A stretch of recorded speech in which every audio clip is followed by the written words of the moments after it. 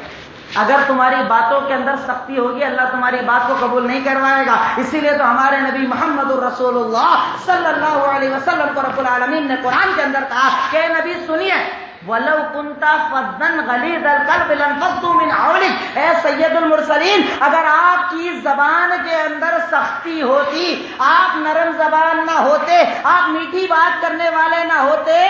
یہ صحابہ کی بھیڑ آپ کے پاس نہیں رکتی، سب چھوڑ کر چلے جاتے آپ.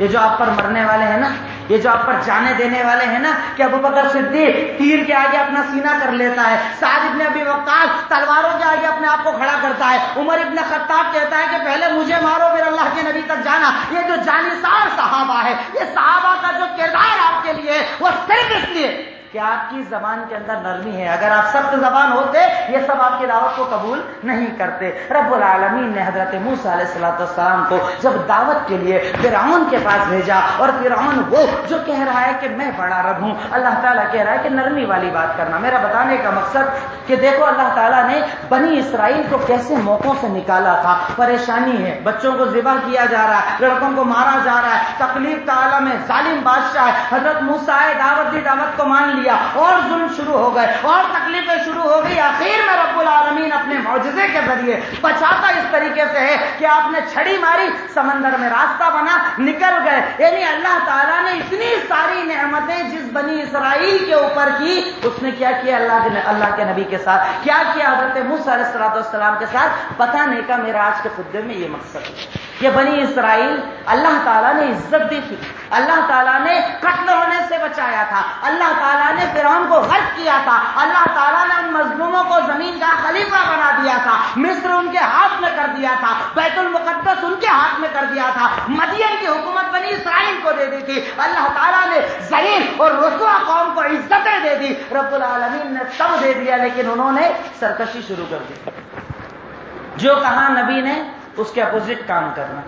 حلال کو حرام، حرام کو حلال، جب حکم دیں اس کے خلاف جانا، آپ کی کسی بات کو تسلیم نہ کرنا. اس بنیاد پر رب العالمین اس قوم سے ناراض ہو گیا کہ اللہ تعالیٰ قرآن سورہ بقرہ آیت نمبر 40 سے 48 تک جو آیتیں میں نے آپ کے سامنے پڑھی، اسی بنی اسرائیل جس کا تعلق محرم سے ہے، جس واقعے کا تعلق محرم سے ہے، کم سے کم محرم کے اندر تو ایک مرتبہ اس واقعے کو اور ان باتوں کو اپنے ذہن میں رکھو کہ رب العالمین کسی قوم کو جب عزت دیتا ہے تو ایسی کہ اللہ تعالیٰ کہتا ہے یا بنی اسرائیل اذکروا نعمتی التی انعمت علیکم وانی فضلتکم علی العالمین. اے بنی اسرائیل،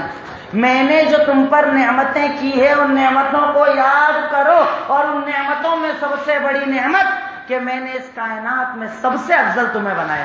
وہ کون کہ جس کے لیے تو آسمان سے کھانا اترتا، من اور سلوا، کھانا آسمان سے اترتا تھا، وہ ڈیمانڈ کرے اللہ پوری کرتا تھا. سامنے فرعون آیا، ایک چھڑی کے ذریعے اللہ راستہ بنوا دیتا تھا. نعمتیں نعمتیں نعمتیں، اللہ کی بے شمار نعمتیں، لیکن ان کی نافرمانیاں نافرمانیاں نافرمانیاں. رب العالمین کہتا ہے کہ اے بنی اسرائیل، میں نے جو تم پر نعمتیں کی ہیں ان نعمتوں کو یاد کرو. فرعون سے میں نے تمہیں بچایا نا، قتل ہونے سے بچایا نا، تکلیفوں سے بچایا نا، ظلم سے بچایا نا، عزت تمہیں دلوائی نا، خلافت تمہیں دلوائی نا، طاقت تمہیں دلوائی نا. میری نعمتوں کو یاد تو کرو، میری نعمتوں کی قدر تو کرو. اور میں نے اتنی بڑی نعمت تمہارے اوپر کر دی کہ انی فضلتکم علی العالمین. اب یہ اعلان بھی کر دیا کہ اس کائنات میں جتنی امتیں تم سے پہلے آئی، ان تمام امتوں میں اگر سب سے افضل کوئی امت ہے تو وہ بنی اسرائیل تم سب سے اوپر ہو، تمہارا مقام سب سے اوپر ہے، تمہارا مرتبہ سب سے اوپر ہے. لیکن اللہ تعالیٰ نے اس کے بعد امت محمدیہ کو کیا کہا کہ جب تم نماز پڑھو تو سورہ فاتحہ میں کیا بولو گے؟ اہدنا الصراط المستقیم صراط الذین انعمت علیہم غیر المغضوب علیہم ولا الضالین. اللہ رب العالمین ہمیں سیدھا راستہ دکھا، ان کا راستہ جن پر تیرا انعام ہوا ان کا مت دکھانا جو بھٹک گئے، ان کا مت دکھانا جو گمراہ ہو گئے، ان کا مت دکھانا جن پر تیرا عذاب آیا، تیرا غضب آیا۔ یہ کون؟ یہی بنی اسرائیل جنہیں اللہ تعالیٰ نے سب سے افضل بنایا، یہی بنی اسرائیل کہ جب دین پر عمل نہ کیا، رب العالمین نے اس قوم کے بارے میں قرآن کے اندر کہا کہ ضربت علیہم الذلۃ والمسکنہ، یہ وہ قوم ہے کہ جس پر اللہ تعالیٰ نے ذلت، رسوائی، مسکنت، فقیر سب عذابوں کو ڈال دیا ہے، اللہ ان سے ناراض ہو گیا۔ یہی جملہ اللہ نے ہمیں بھی کہا نا، کنتم خیر امۃ اخرجت للناس تأمرون بالمعروف وتنہون عن المنکر، تم سب سے بہترین امت ہو۔ اللہ رب العالمین نے جسے اس کائنات کے اندر بھیجا، ہم سے پہلے بنی اسرائیل کو سب سے افضل بنایا، عمل نہیں کیا، ذلیل کر دیا۔ اب اللہ نے ہمیں کہا کہ تم سب سے بہترین امت ہو جسے اس کائنات کے اندر بھیجا گیا، لیکن سن لو، شرط بھی اللہ نے لگا دی۔ بہتر بولنے کا مطلب ہمیشہ نہیں رہو گے، کب تک رہو گے؟ جب تک تم لوگوں کو بھلائی کی طرف بلاؤ گے، جب تک تم لوگوں کو برائی سے روکو گے، جب تک تم اللہ تعالیٰ کی ذات پر ایمان رکھو گے۔ اگر یہ تین کام کرو گے تو اللہ عزت دے گا، نہیں کرو گے اللہ تمہیں بھی ذلیل کر دے گا۔ کیوں؟ وَأَنْتُمُ الْأَعْلَوْنَ إِن كُنتُم مُؤْمِنِينَ، اللہ تعالیٰ تمہیں عزت تو دے گا، لیکن کب دے گا؟ جب تم اپنے آپ کو مومن بناؤ گے، ایمان والا بناؤ گے۔ ایمان ہے تو اللہ عزت دے گا، ایمان نہیں تو اللہ تعالیٰ ذلیل کر کے رکھ دے گا۔ اب وہ کچھ چیزیں جو اللہ تعالیٰ نے بنی اسرائیل کے تعلق سے ذکر کی کہ میں نے بنی اسرائیل سے لیا کیا تھا، کون سا وعدہ لیا تھا، کیا شرطیں ان کے اوپر لگائی تھی کہ جن کو جب اس قوم نے پورا نہیں کیا تو اللہ تعالیٰ نے اس قوم کو ذلیل اور رسوا کر کے رکھی۔ میری گزارش ہے تھوڑا آگے ہو کر بیٹھ جائیے، مل کر بیٹھ جائیے، جتنی جگہ ہو سکتی ہے، پیچھے جگہ نہیں بھائی کھڑے ہوئے، جتنا قریب ہو سکتے ہیں آپ بیٹھ جائیں، نماز کے وقت اوپر بھی جگہ، اوپر چلے جائیے گا انشاءاللہ۔ اللہ رب العالمین سورہ بقرہ آیت نمبر 40-41 کے اندر ارشاد فرماتا ہے، یا بنی اسرائیل اذکروا نعمتی التي علیکم واوفوا بعہدی اوفی بعہدکم، اے بنی اسرائیل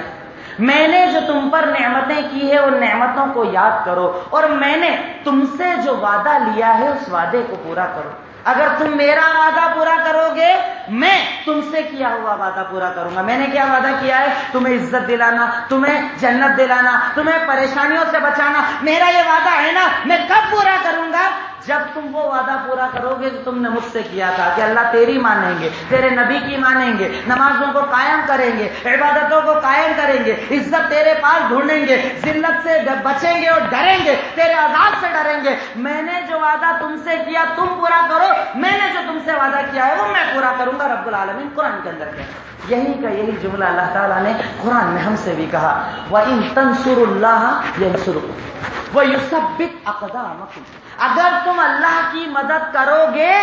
اللہ تعالیٰ تمہاری مدد کرے گا۔ اور مدد کا مطلب یثبت اقدامکم، تمہارے قدم کو جمع دے گا دشمنوں کے سامنے، طاقتوں کے سامنے، قوتوں کے سامنے، اللہ کے دشمنوں کے سامنے۔ جب کہیں دین کا مسئلہ آئے گا رب العالمین تمہارے قدموں کو ایسا جمع دے گا جیسا ابو بکر صدیق کے جم گئے، عمر ابن خطاب کے جم گئے، خالد ابن ولید کے جم گئے، سلطان صلاح الدین ایوبی کے جم گئے، محمد ابن قاسم کے جم گئے۔ اللہ تعالیٰ تمہارے قدموں کو ایسے مضبوط کر دے گا کب؟